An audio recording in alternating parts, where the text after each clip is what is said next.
Bible Basics for a Life Fully Lived with the one, the only Professor Pete Sibilio. Good morning, Professor Pete. How are you this morning? Good morning. Thank you for letting me warm up my vocal cords there with the bad math of the big three. Yeah, good stuff. True. Yeah, that's the way I counted in school. That's why I'm in radio. Yeah.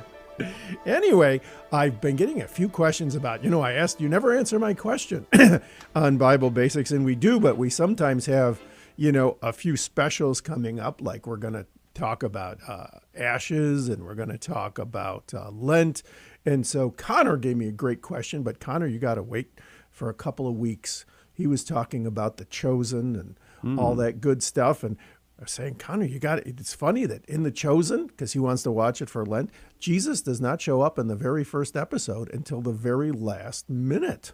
Oh, wow. And I was like, well, part of the problem is Jonathan Rumi, he plays the best Jesus since Jesus. But we're really the chosen ones. That's why you see so much about Peter and Mary Magdalene and Matthew in The Chosen, is because through them, it's a hook to us. Every time we become like one of those fish who come to the light and turn around and follow Jesus. And so that's a little tease for Connor for a few weeks coming Real quick, up. just got a text from a buddy of mine, Jim Caviezel, who just said, "What?" Yeah, that's true. That's all he wrote, just what? Well, that's what he gets for not coming and visiting more often. Of course, Jim Caviezel, actually, I know the priest who helped with the Aramaic on that movie. And so we got to give Jim Caviezel, isn't that the Academy Award rule? You do the languages, you get the award. You do your own singing. But they said no Academy Award for you. No, that's true. Yeah, right, yeah. But anyway, last week we were in Luke's gospel talking about God's radical generosity and how it often comes in threes. And we see that, the one thing that Jesus tries to share with us all the time is that trophy, that cap that says most generous. But Jesus always seems to be the most generous. And he is when he talks about the prodigal son, two sons and a father. And then again, it shows up twice at the end of his life. Okay. If we read Luke's crucifixion scene, we read above him, there was an inscription that read, "This is the King of the Jews," and we start passing over it. But then Luke gives us this unique episode. Now, one of the criminals hanging there reviled Jesus. "Are you not the Messiah? Save yourself and us."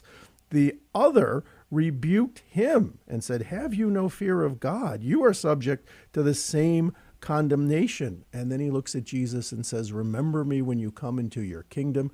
And Jesus says, "Today you'll be with me in paradise." And so three hang on the cross, and it's an episode for the most radical generosity we can imagine. Because if you think about the pain that Jesus must have been going through, and how the crowds are throwing that taunt at him, and then this crucified criminal has to hoist himself up on his nails just to give Jesus that same taunt.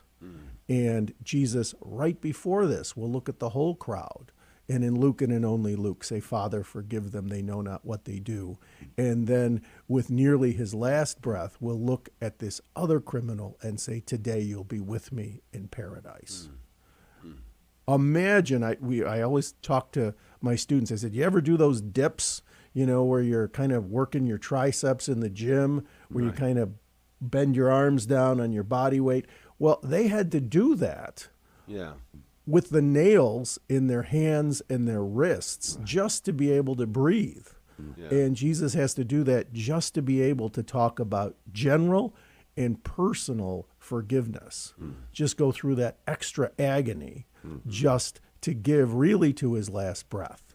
And so radical generosity coming in threes. And then you turn the page, and once again, for good radio effect, we are reading our Bibles. I only need to read the first verse of this story that comes to us only from Luke, and you will get it.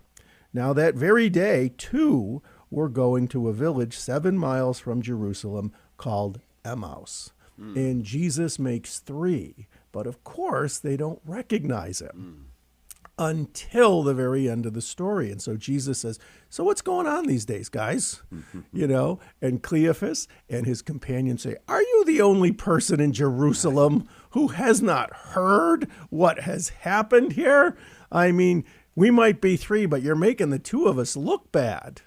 And so all of a sudden, Jesus says, well, why don't we sit down and have a meal together? And they come to recognize Jesus after he teaches them that all of this must happen so God can show his radical generosity. They recognize him when he breaks open the scriptures and he breaks open the bread. Just how Jesus is present to us today. More radical generosity from God that comes to us this very day from Luke in threes. Boy, a couple things. One, I never thought about the words coming from the other two crucified individuals as requiring that same sacrifice to be able to be able to speak, right? To Yes. rise up from feet that are nailed to the cross, hands that are nailed to the cross. That's an amazing point. And then also just the threes. I just never put that together. That we're talking about the two on the road to Emmaus, plus Jesus, of course, the two thieves, and Jesus crucified. How fabulous, Professor Pete. I guess that's why you have Professor in front of your name. Talk about the big three, huh? Yeah, yeah. Just fantastic. And so that is just one thing that we always see is, kind of homework for us today is what can we do today to share that radical generosity? It's great to receive it, but how are we going to share it? Because it's really through opening the scriptures, breaking the bread, that we're recipients right now. We're on that road to Emmaus. In Jesus's words, don't you see what's happening here? Okay? Because Jesus might always be the most generous and have that most generous cap on his head, but he is literally dying to share it with us. So we have to go out and be radically generous too. Yeah. I feel like we're like in a sword fight, you and me. Like I say Emmaus and you say Amos. So I say it. And you're right and I'm wrong. But I'm just like, man, I don't know if I could say it that way. How do you say it appropriately, correctly? I think in Greek it's Emmaus, but people will look at you very strangely. Yeah, right. Yeah. I'm going to keep saying Emmaus. You get thrown off the retreat, It's so true because so often we ask for that charity. We ask for that grace. But we fail to offer that to others. Yeah. And speaking of that, we'll see how charitable I am trying to fight the traffic on the way to work. There you go. Great way to apply it. That's Let us right. know. Professor Peter Sibilio, ladies and gentlemen, Bible Basics. Thanks, Pete. Hey, thank you. I love it.